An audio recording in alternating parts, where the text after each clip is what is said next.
Hello, everybody. There is quite a lot of confusion about the topic of peace deal and along which lines this deal have, will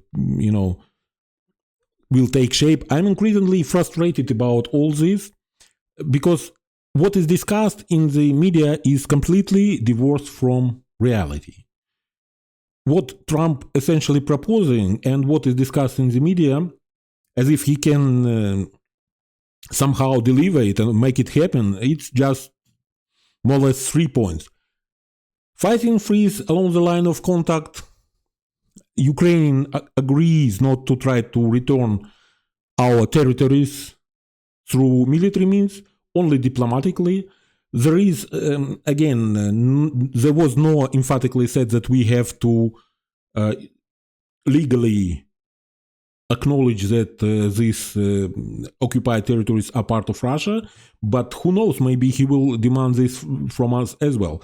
Second, no NATO membership.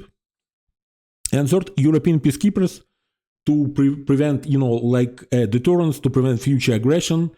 No USA boots on the ground and no Article 5 protection to the forces from NATO countries. So if these forces, NATO forces are attacked, it will not lead to the invocation of Article 5 and, war between NATO and Russia. So, as often with Trump, there are some elements of in this plan that are based on misinformation. For example, he always saying about this mythical $350 billion that allegedly US gave in aid to Ukraine, which the number is completely made up and probably like 6 times bigger than it actually is. Or, for example, his notion that the USA gave much more aid than Europe, and now because US was giving was doing everything and Europe was doing nothing, now it is time for Europeans to step up and send troops to Ukraine, and because everything was done previously by United States doesn't need to send any troops because it's Europe, and there is a big beautiful ocean between Europe and United States. I don't know, maybe somebody have to show the globe to Trump and tell him that Russia is only 4 kilometers through the Strait of Bering from Alaska. There is not a big beautiful ocean between you and Russia. Okay? And because United States has given us this mythical made up 350 billion US dollars, Ukraine somehow should give all of our resources for nothing. I mean, it's full scale, huge war of attrition. And I will not be surprised if while we are some imposition of this reparation are imposed for us, he will be lifting sanctions from Russia on the other hand. So, but Putin laid out also his plan, and it's actually not really a plan, it's just starting position. It's not the final, it is starting position to launch negotiation, baseline. Bare minimum from their point of view is just these preconditions should be met before they even go to the table. So this should be agreed, and then they will put some further demands. Okay? So what is in this plan, in Putin's plan?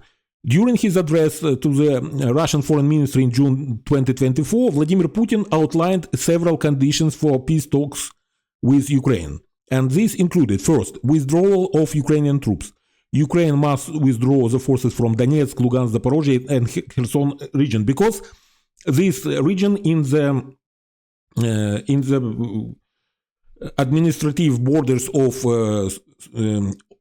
former Soviet regions, they were included in Russian constitution.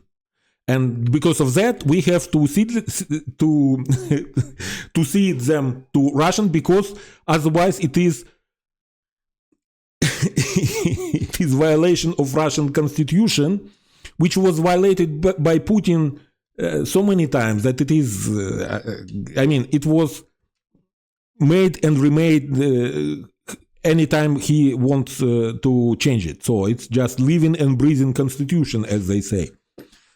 Okay, NATO membership renunciation. Ukraine must formally abandon its plans to join NATO, and you know that this plan to join NATO in our constitution. So we have to remake our constitution in just to satisfy Russians.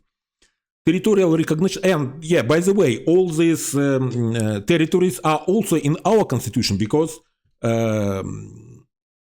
these are the integral part of Ukraine. So Ukraine should change our constitution to accommodate Russians, because they changed their constitution and included our lands into their constitution. So that's why we need to change ours. Territorial recognition. Russia's control over the annexed territories must be recognized, and sanctions should be lifted. Okay, and also was mentioned that a basis for negotiation should be Russian demands from talks in Istanbul held in March 2022. Just remind you that this included imposing significant limitations on Ukraine's armed forces, such as capping troops at 85,000. Now we have about 1 million strong army, so it more than 10 times less. Restricting tanks to 342, artillery systems to 518. Additionally, that's just unspeakably low numbers. It will not allow us to do anything. Additionally, there were restrictions on, because we have a long border, long line of contact, and just put these 342 tanks along the line of contact, and artillery systems, 500 artillery systems along the line of contact, and you will be, Additionally, there were restrictions on missile range, only 40 kilometers, and a list of security guarantors, which included Russia. So one of the guarantors of the of this agreement will be Russia itself. One of those who, It was just like in Budapest Memorandum, our future aggressor was one of the guarantors of this memorandum. Also, there was a ban for Western weapons to Ukraine. It was not possible to supply under this agreement to Ukraine any Western weapons, and Ukraine should not be, it was forbidden for Ukraine also to have such Western weapons, only Soviet types. And also, Russia insisted that they should have a right to inspect where our forces are situated and where these weapons are, and so on. So when time will be right from their point of view, they should know exactly where is what, and where to strike, what to strike with missiles, where to send their missiles. And Russia continues to insist that negotiations should be based on these terms. And some of the points that Russia are insisting about were already conceded by Trump even before the talks had started, like denial of NATO membership to Ukraine and demanding territorial concessions from Ukraine. The two remaining points from Trump's plan, it is a freeze along line of contact and peacekeepers from European countries. This sad, dejected horse named Lavrov came out and said that it is not possible to stop the fighting along the line of contact because it is a violation of the constitution, because they put unilaterally these 5 Ukrainian regions as a part of Russian Federation, and that these 5 regions, Donetsk, Lugansk, Kherson, Zaporozhye, and Crimea should be ceded to Russia. Also, Russia is not accepting peacekeepers in Ukraine, no matter under which flag they are stationed there. So it doesn't matter that they are not under NATO flag, they are not covered by the Article 5, it is not acceptable for them. So basically, Trump's plan is rejected by Russians, and all this discussion about which country will send how many troops to Ukraine is just empty talks, empty air. It's just hallucination. And also, there is an indication that Trump is ready to concede one more point to Russians, so restriction on the size of Ukrainian army. Witkoff said on his interview on CNN on Sunday that they are discussing the future deal around Istanbul framework. And it will be a basis for the future agreement. So I remind you that it is only 85,000 troops in the armed forces, so like 12 times less than we have now, 350 tanks, 500 artillery systems, and also there was a clause about no Western armament, so goodbye Abramses, Strikers, HIMARS, Bradleys, Leopards, all other Western equipment, and also F-16s, also Mirages, also, everything else, all the hardware. And when Witkoff, was talking about these Istanbul frameworks, he was sounding very happy, as if it was a very positive development to strip us from any armament. So that's what Istanbul frameworks is about, or was about. And also, I should mention that no restriction on armed forces of Russian Federations are made. They can amass as much as they want armaments and troops, no restrictions, nobody is going to inspect how many they have. Only restrictions should be placed only on Ukraine. And needless to say that these are completely unacceptable to Ukraine. We will never agree to it. And because we have to exchange millions of Ukrainian battle-hardened troops and all the Western military hardware for 30,000, because the talks right now about 30,000 of Europeans of unknown quality who we don't control and who will just be, do they really want to protect us? Do they really have the heart to protect us? They showed that they don't. They all listen to all the polls in Western countries, in Western and Central European countries, European Union countries, when they're polling, are you going, if Russia will attack your country, will you join the army and to fight them? And only like 20-something% of Europeans are ready to do that for their own countries. Why should they, why should we expect that they will be going to fight for our country when we will be disarmed and at the mercy of Russians? And what 30,000 troops will be able to do against, for example, 1 million of Russian invading force? Nothing. Nothing. This is just peanuts. It will not be amount to anything. But the funny thing is that Russians don't agree even for this mega force of 30,000 Europeans, because they don't need any complications when they will attack us next time. They just want it to be free range for them. So for Russian, this situation as it is framed right now, with the help of Trump and his team, it is a win-win situation. The very fact that Trump discussed something with them already legitimizes their outlandish demands. And if we agree to it, we will be signing our own death warrant. And if we don't agree, they will say, see, we are all for peace. These are basic, legitimate demands from us. We need to ensure that our interests are met, and we have some security concerns. And it is Ukrainians who don't want peace. And for some reason, all demands of the aggressor should be tended to, and all our concerns, our Ukrainian concerns, are falling into deaf ears. So, at this point, what more evidence we need that Trump administration is actively working against us and completely sided with Putin? Because they are, you see that they are basically ready to accept all the demands from Russia. Because Russians rejected their two last points about the line of contact and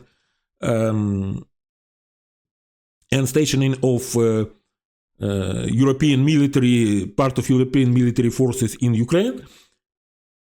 No pushback from United States. And United States are working against us diplomatically. They adamantly refuse to call Russia aggressor and call Putin dictator. They were they voted against our resolution in the United Nations, and they forced their dependent states like Israel, who is dependent on them, and Marshall Islands, to do so as well, to vote, not to abstain, to vote against our resolution, to vote against naming Russia aggressor and demanding that they stop the aggression.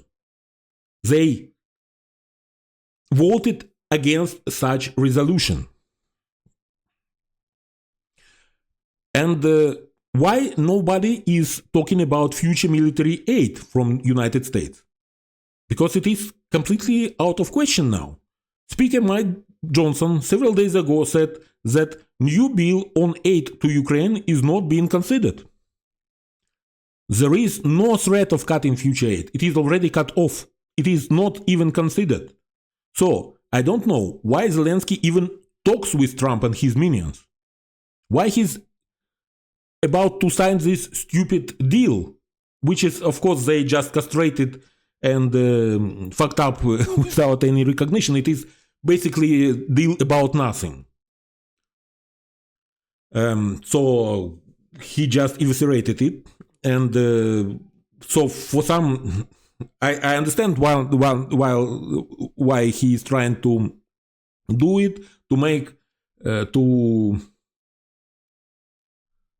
allow Trump save face, saying that, you see, I just called them names and he just obediently signed this deal because I'm so strong and powerful and everybody listen to what I say, to just allow him to save face, say that you see, Biden was given for free and I am going to extract this money back from Ukraine, from bleeding Ukraine.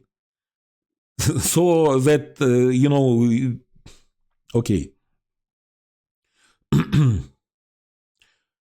It is obvious that Trump chose sides long ago, and no amount of appeasement will change that. And we see that Zelensky is still hoping to appease, to turn this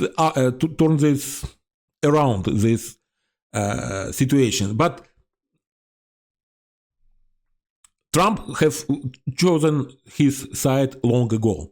When he was when in February of 2022, when this invasion just started, he praised Putin and said that it was brilliant move. So he was always on the side of Putin, and he said we should do this on our southern border.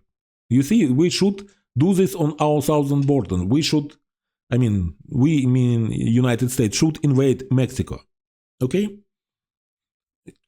You have a madman in your White House right now.